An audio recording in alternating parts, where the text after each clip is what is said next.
Hello, Bruce. Hi, Simon. How are you today? I'm feeling absolutely superb. Thank you very much. How are you? Marvellous. I'm not too bad. A couple of aches and pains here and there, but otherwise spiffing. Well, when you get to your age, you know. I know, yes. The delicate age of which I am. It all starts to go south. It all starts to go. The body starts to go. The ears start to grow hair. And the eyesight goes, of course. The eyesight goes, all sorts, yes. What a wonderfully natural segue. Before we do that, shall we, just in case there's anyone here who's not meant to be here and doesn't know what this is, shall we introduce ourselves? Yes, of course we should. So, hello, this is Factoraly. I am Bruce Fielding. And I am Simon Wells. And we are voiceovers. We are indeed, which is why we sound like this. We do, that's right. Oh, we sound like this. We can sound however we need to sound. We try and sound in different ways for different people and different clients. Absolutely. So if you're a client, hello. Hello, this is us. But we also are nerds. Yes, we are. And proud of it. Yes, proud nerds. Our brains are stuffed full of things that we didn't really need to know. Yes, we are both that lovable rogue who stands in a pub and goes, actually, I think you'll find, yada, yada, yada. I was with a group of friends this weekend who are car nerds. But the reason I love them is that you can be having a chat to them about a car and they'll say, oh, what colour was that? And they'll say, the actual colour, like that. Oh, that's California sage. That's paint number. Right. Okay. Lovely. And that's why I love them. Is because they go into such detail and they know so much about a subject that right down to the paint codes. It wasn't just green. It was Pantone 4512. No, there are car paint colour codes. Oh, are they separate to the Pantone system? Yeah. Oh. Brilliant. There you go. Little throwaway fact.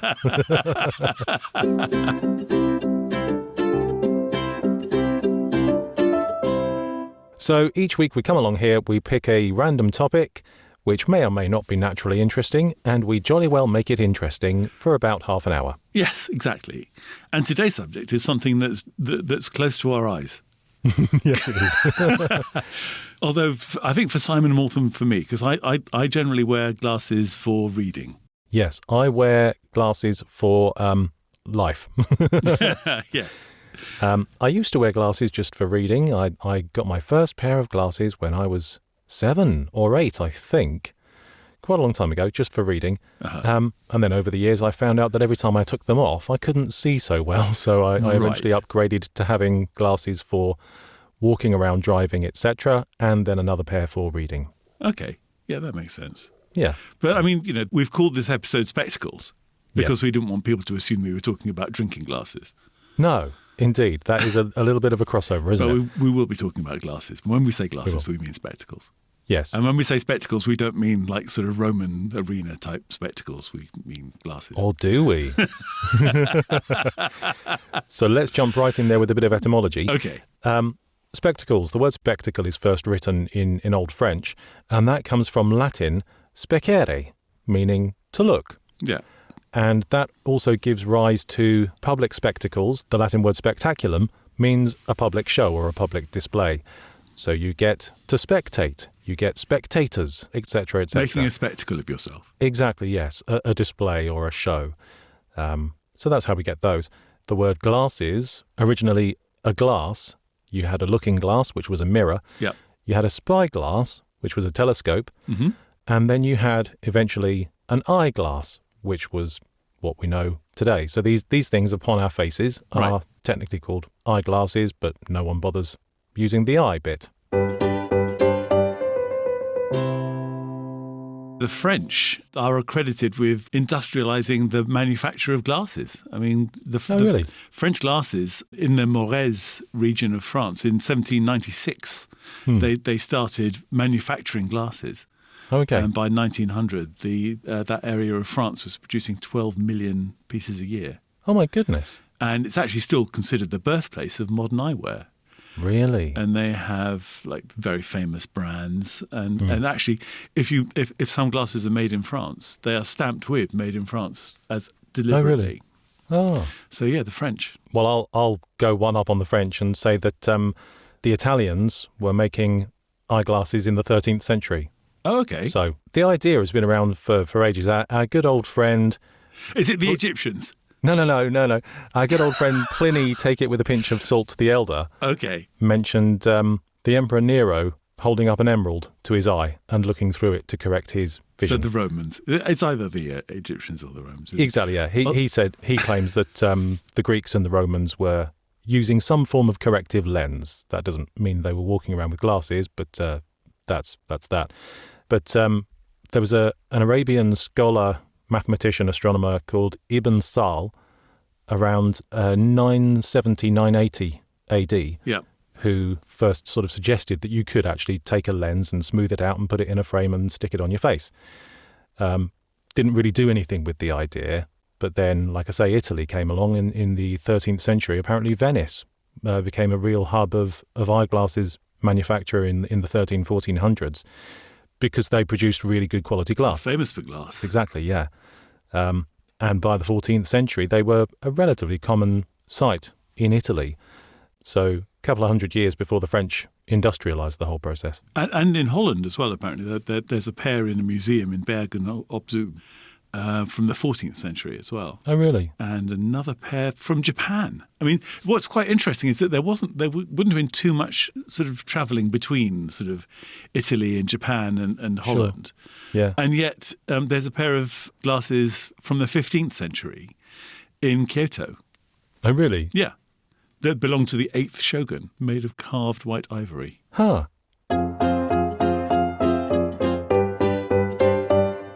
The first specialist glasses shop, akin to what we would call an optician's these days, was in Strasbourg, and it opened in 1466. Aha.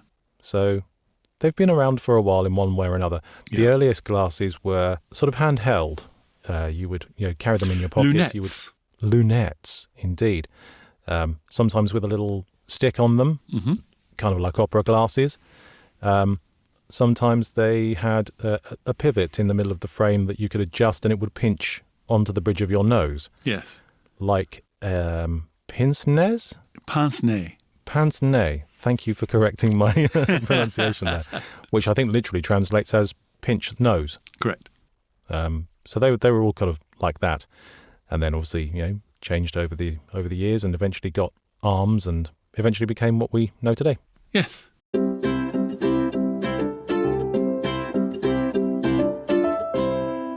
So glasses are quite clever things. I don't know who the first person was to ever look through a funny shaped piece of glass and go, "Oh, I can see better." Yeah. I think it probably was a mistake rather than a deliberate invention. But the idea that you can have this piece of convex or concave glass, which they essentially bend light as the light comes towards your eye. If you have, They're corrective. They're corrective, exactly, yes.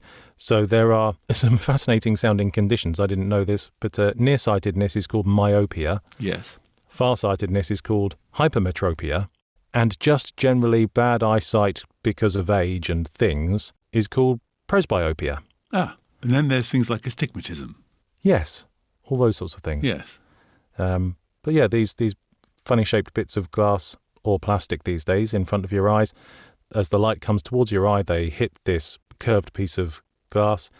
The light bends slightly so that it enters your eye at a slightly different focal length, and it makes things focus that were otherwise blurry. Mm-hmm. I came across something called, I didn't know this existed, but there is such a thing as optomechanical glasses. And this is a pair of glasses which has a little sliding lever on the bridge of the nose. Yeah. And they essentially, each lens has two lenses. If you think about sort of when you go to the opticians and they put that funny mask over your face with a couple of lenses and they flip them back and forth. Better with number one or number two? Number one, number two. You can actually buy glasses that do that. They have two sets of lenses you slide the lever to adjust, which means that you can, I suppose they're kind of like bifocals. You have them in one setting for everyday use and then you can slide the slider and it adjusts it to close-up use. Invented by Benjamin Franklin, apparently. Is that right? I knew Benjamin Franklin had something to do with glasses. I couldn't remember what. Bifocals. Is that right? Good for him. That and kites and lightning. Yes. Not necessarily things that you would automatically put together. No.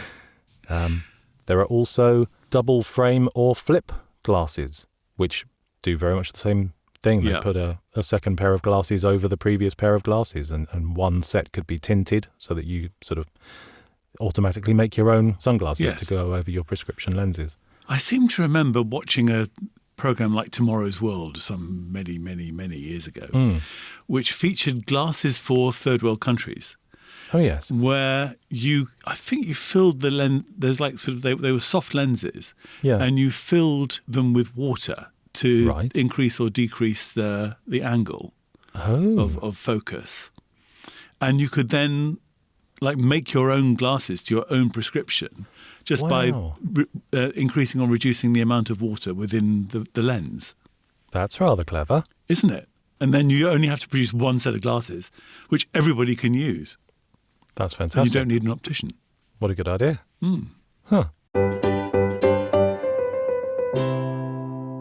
What I found fascinating in my research for this is that a lot more of us need glasses now than ever have. Oh, right. And there are two reasons for this. One is because we live indoors more. Right. And when you live outdoors, or where you work outdoors, or where you're spending more of your time outdoors, seeing things in focus isn't as important. Oh. So that, you know, if you're a farmer, seeing things in focus is not that important. Right. Because generally, because we live in houses or we work in offices, our focal length is considerably less than it would be if we were working outside. So gradually over time, we've needed to be able to focus more at shorter distances. Yes, okay, yeah. I suppose as more and more of the population learnt to read and, you know, these days looking at computer screens or phone screens or whatever, a lot of our life is a lot more close up, isn't it? Well, for example, you mentioned reading. In fact, about sort of 15th century, 16th century, when books started to appear, people needed to be able to focus on a book. Yes, that's a good point. I wonder if there was sort of the first person who said, this reading malarkey, I don't understand it. I can't actually see what's written on the paper. Yes, unless somebody else holds it for me some distance away, and then I can read it. Yeah. So that's one reason why eyesight's getting worse. Interesting. The other one is, I think this is probably true, which is about 21st century living. Yeah. And the way that we use screens and the colour spectrum in LED lighting. Yeah. It's what's quite interesting is that scientists used to think that your eyesight was determined purely by your genes. But about 10 years ago, it became clear that the way children were growing up was harming their eyesight. Oh, I see. So, for example, in Asia, myopia has always been fairly common, but the rate of increase has rocketed since the 50s. So in the 50s, between 10 and 20% of Chinese people were short-sighted. Now, among teenagers and young adults, the proportion is more like 90%. No. And 95% of 19-year-old men are myopic. Wow. So that has to be something changed. Yes, absolutely. Since the 50s. And it's likely to be screens. It's likely to be either TV or mobile devices or computers. Yeah. And because people have to sort of like spend a lot of time focused at a specific focal length, they get myopia. So all that time my mum told me as a child, don't sit too close to the TV, it'll ruin your eyes. Yes. She was right. Yes. Huh. I mean, it's crazy that in Nigeria, about half the population is now thought to need corrective eyewear. Really? That's a lot, isn't it? It's an awful lot. You go to the optician and you buy your spectacles. And you have a large choice of various different spectacles to buy. Yeah. And a large choice of opticians. Yes. Except you don't. Okay. Have you heard of a thing called Luxottica? No, I haven't. Tell me about that. So Luxottica is an Italian, as you might imagine, it's an Italian company. And they make eyewear. Right. They are, in fact, the world's largest eyewear company. Right. They have headquarters in Milan. They were founded in 1961. And they are now part of a large group called Essilor Luxottica. Right. They make a few brands of eyewear. Yeah. For example, like some of the stylish ones like Alan Mickley, Oakley, Oliver Peoples, Persol, Ray-Ban. Crikey. They also make a lot of the designer stuff like Giorgio Armani, Bulgari, Burberry, Chanel, Coach, Dolce & Gabbana, Armani, Ralph Lauren, Prada. Flippin' egg. All of those are all made by Luxottica. Oh, and Swarovski, Tiffany, Versace, Valentino. Oh, Ferrari. And so they make an awful lot of brands of glasses. Yeah. And you'd be amazed at how this company operates. Right. Because obviously you can choose which shop you go and buy these glasses that Luxottica make. Yes, of course. Except that they have 9,100 retail locations all over the world, like America, Canada, India, New Zealand, here. You've heard of Sunglass Hut? I have. Lens Crafters, Target Optical, Vision Express, Oliver Peoples, John Lewis, Oh, goodness. David Clulow. They're all owned by Luxottica. Wow. All of these places, it's likely that wherever you buy your glasses is owned by the company that's making the glasses. And they are huge. They're the largest optical retailer in the States. They are vast. Wow. I mean, they are so powerful that Oakley were complaining that Luxottica's outlets like Sunglass Hut were selling Oakley at too high a price. Okay. And so all they did, Luxottica just said, OK, we're not going to sell your glasses then. Oh. And because they dropped Oakley from their stores, the stock price of Oakley plummeted. Yeah. And Luxottica just bought them. Oh, my goodness. In 2007. Wow. I mean, they did pay a reasonable amount for them. They paid $2.1 billion for them. Okay. Well, I'm sure they'd have been happy with that. But even so, that was a lot less than they were worth a little while before Yes. Luxottica decided not to sell their glasses. Yes. So we're not necessarily saying that a ridiculous amount of deliberate price hiking or market monopoly is occurring here, but it is interesting that all of those companies are owned by the same company. Yes. Do they also happen to own every single optician that you ever go to who says, I think you need glasses? Well, opticians are shops. Ophthalmologists are the guys who actually check your eyes. Ah, yes. So Yes. if you go to the opticians, you're actually not going to see a scientist. You're going to see a retailer. A salesman. Yes. Interesting. This episode of Factoraly was not sponsored by Specsavers. Or indeed any other retailer owned by Luxottica. No. Although saying owned by Lux, I own some Persols and I own some Ray-Bans. I thought you were going to say I own shares in Luxottica. No.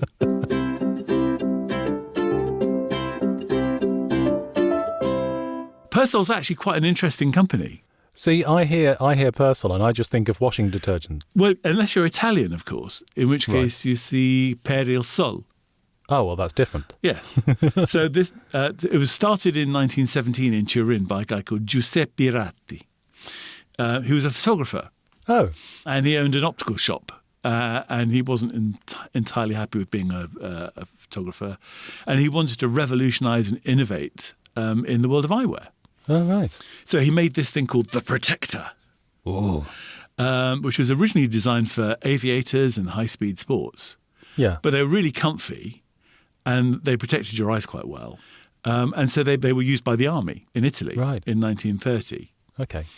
And then he decided to go properly into sunglasses and launch the label Persol, which is Per il Sole, for the sun. Oh, I see. Okay. That just makes sense. Yeah. So the first ones he made were for tram drivers in Turin. Oh, okay. Because there's help protect their eyes from the dust on the road. Okay. Yes. And then they came out with things like flexible arms and springs to protect your temples and things like that. Yeah, okay. And then it all changed for Persol, thanks to a guy called Marcello Mastroianni, Right. who wore a design called the Persol 649. And he was in a film called Divorce Italian Style, which is quite well known at that time. And then that kind of started this big love story between Persol and Hollywood. Oh, I see. And they've been worn by so many other people. Like in 1968, Steve McQueen wore a pair of Persol 714s in the Thomas Crown affair, which was huge.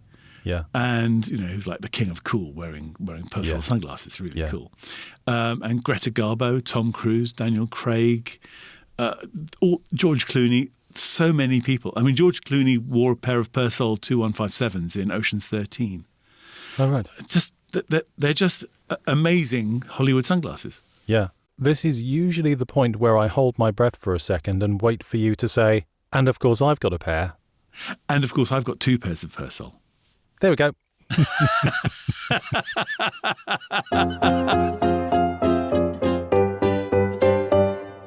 I'm slightly surprised at how old sunglasses are. I always view them very much in that sort of era that you've mentioned, very much 20th century inventions. But Yes. apparently China were wearing sunglasses in the 12th century. Wow. 12th century.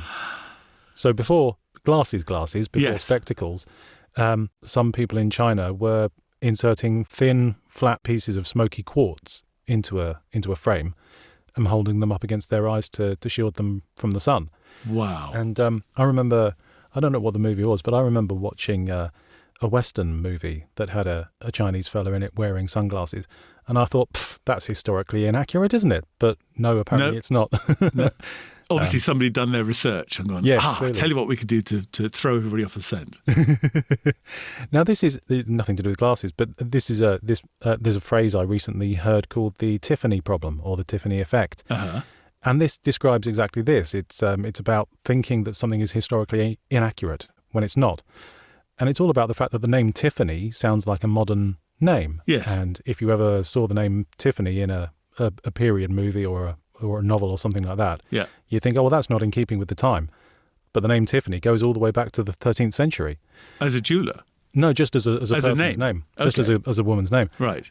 So it's perfectly okay to have this name dropped in period pieces, but because it feels odd, they've named it the Tiffany problem. How interesting. Because actually Tiffany do make sunglasses. Oh, perfect. So Tiffany & Co. have actually designed sunglasses for Pharrell Williams in 2022. Okay. So they ran into problems because they were saying, oh, this is a brand new pair of sunglasses especially designed for Pharrell. Yeah. And then jewellery editors looked at these sunglasses and said, actually, they look remarkably like a pair of 17th century Indian sunglasses sold by Sotheby's in 2021. Ooh. And both Tiffany and Pharrell refused to comment. Excellent. Oh, I think I'd be slightly more proud of wearing an antique pair of Indian glasses than I would of wearing a pair of modern Tiffany ones. Yes, absolutely. The nice thing about the Persols is they're polarised. Oh, okay. And polarised lenses, I haven't done any research on at all. No.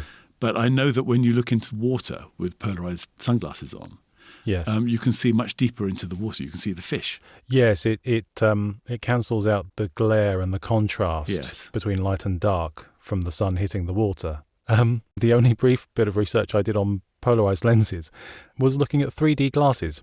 Okay. These suddenly popped into my head. Whatever happened to 3D television? It was rubbish, I think is the official statement. Yes. I sort of remember as a kid getting a comic book with a little pair of cheap, flimsy cardboard glasses that had one blue lens and one red lens. Of course. Do you remember yes, those? I do. Those are called anaglyph. They've glasses. been around for a long time now, haven't they? They have been around for a while, actually, haven't they? They're sort of older than you'd expect. But this idea that you have two ever so slightly different images superimposed upon each other, Mm-hmm. and you have a difference in your lenses that filters one or the other out. Yes. So your left eye views one image, the right eye views the other image. The brain puts those two together and makes you think it's 3D. And as I say, the oldest version of that I can find is that red and blue lens. Yes. I remember going to see a movie years and years ago where instead of the coloured lenses, they had sort of grooves. They had lines in the lenses. The left lens had vertical lines. The right lens had horizontal lines. Okay. And the two projected images had those lines in Yes. them and filtered each other out. And then, as you say, they went to polarization.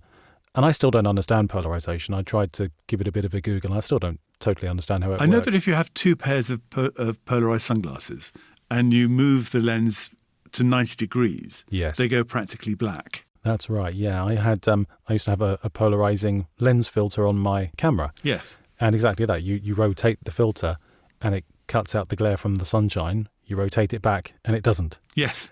That's some kind of It's witchcraft magic. to me. I don't understand it. So yes, please let us know more if you know Yes. more. Thank you.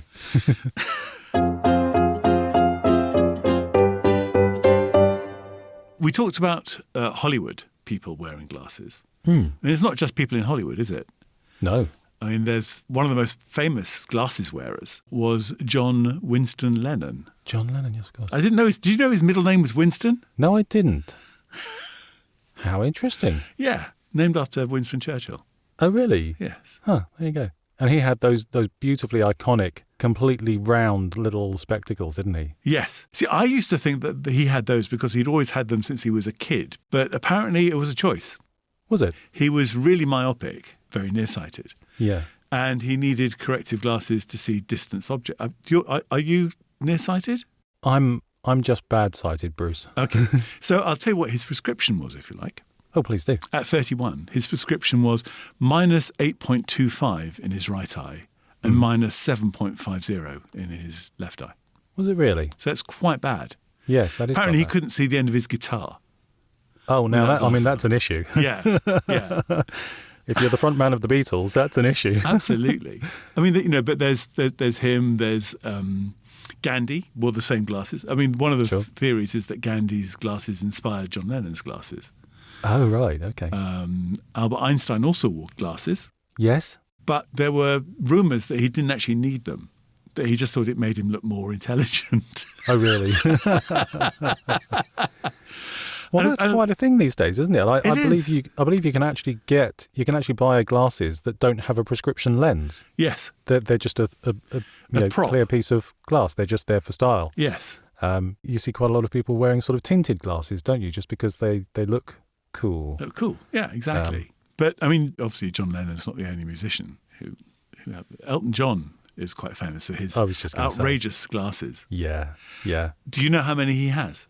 I mean, I've never seen him wear the same pair twice, so he must have quite a few. I'll say it's a lot. Okay, couple of hundred. A lot more.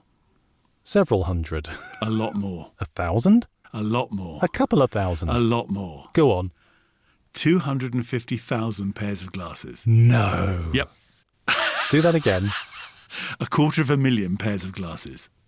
Good grief, Elton John. That is a lot of glasses. Certainly, Wow. that's what he's claiming anyway. Well, I mean, where would you even keep those? That's Well, in one of your several houses, one is. Well, yes, I suppose so. There's an entire house just dedicated to his glasses collection. Imagine picking a pair out for the day. Yes. Imagine getting them all changed when your prescription changes. Well, that's heck. probably why he's got so many. Is because he's like, the prescription changes, so he has to like take a whole new set. Yes. Wow.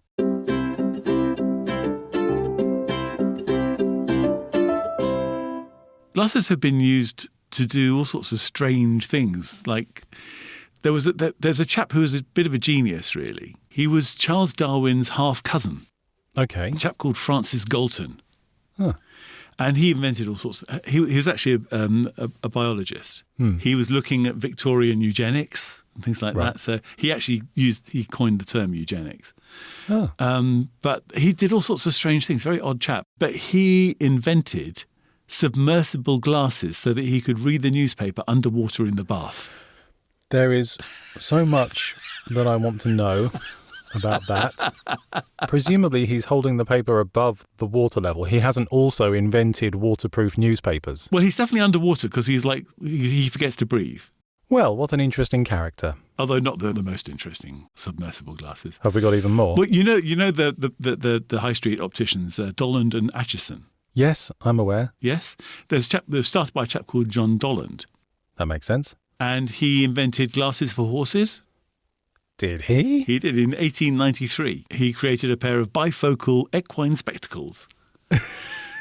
And what it did was to the horses, it made it appear that the road was rising upwards in a slope, so that the horse took higher steps, looking a bit like those horses in the Olympics that do The dressage. the dressage. So, and because of that look, they became very popular with horse trainers and hansom cab owners who thought that the higher steps were sort of more aesthetically pleasing. How wonderful. And since then, we've discovered that about a third of all horses are short-sighted. Really? Yeah. God, the things we discover, eh? So I'm just picturing a whole load of Victorian hansom cabs being pulled around by horses wearing spectacles now. Yes. That's Yes. just weird. Isn't that strange? Very. So I guess, Simon, at this point, we should investigate the records held by glasses. Indeed. The smallest pair of spectacles were created by a German manufacturing company called Micreon. Uh-huh. These things are 2 millimeters wide. They were made using laser technology. The frames are 2 millimeters wide. That's 0.08 inches. Wow. And I think they did it just because they could, they wanted to prove their incredible laser technology. Yes. Don't suppose they really have a function. By comparison, the largest pair of spectacles were manufactured in 2004 by a gentleman in the Netherlands. He created a pair of spectacles that were 1.94 meters across. I think it was just a matter of the fact that he could. Wow. Each lens was 68 centimeters across and had a strength of plus 1.25. Okay, that's what I'm wearing now. Is it? Oh, Yes. There you go. You could have worn these and that would have worked. I could have worn those. The longest chain of spectacles, this is odd. Sorry? You mean the chain that goes around your neck to hold the spectacles on? No, an actual chain of spectacles. Okay. In 2022, an organisation in New Jersey linked together 100,000 pairs of spectacles, connecting them together with rubber bands. This chain stretched out for 42,749 feet and were put on display in Liberty State Park Goodness in me. Jersey. Why would you do that? I can't actually get a definitive answer to that. It says that the glasses were later donated to a glasses recycling centre in an attempt to sort of overcome eye problems throughout the world as a sort of a charitable event. Right. But it seems like an interesting way of going about it. But yeah, 100,000 pairs of eyeglasses held together with rubber bands. Goodness. Yeah. Wow. And then you come on to most expensive glasses. The most expensive pair of glasses I could find was, it says priced approximately at, as if to say they haven't actually been bought yet. I don't know. Okay. But priced at $400,000 Uh-huh. by a company called Chopin. And they have created the Dirigo Vision sunglasses, which are encrusted with diamonds. The frames are 24 karat gold. And yes, they're worth about $400,000. Wow. Yep. Goodness me, that's expensive.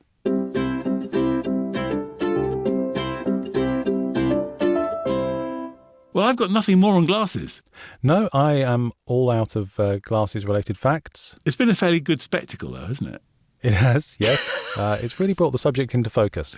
So it has. So thank you very much for listening. Yes, thank you. And we'd love you to come again and listen to one of the future episodes, or ideally, go and listen to the ones that we've done already. And you can amuse yourself for a good few hours. Absolutely. If you have enjoyed listening to this episode, then please go and tell all of your nerdy friends about it so that they can join in the fun and listen along as well. Yes, please. We would be most grateful if you would go and give us a glowing 5-star review. And then last but not least, if you haven't done so already, please hit the subscribe button so that you can get a lovely little notification in your inbox each week when a new episode drops. Marvellous. So thank you very much for listening to this episode of Factoraly. Bye for now. Au revoir.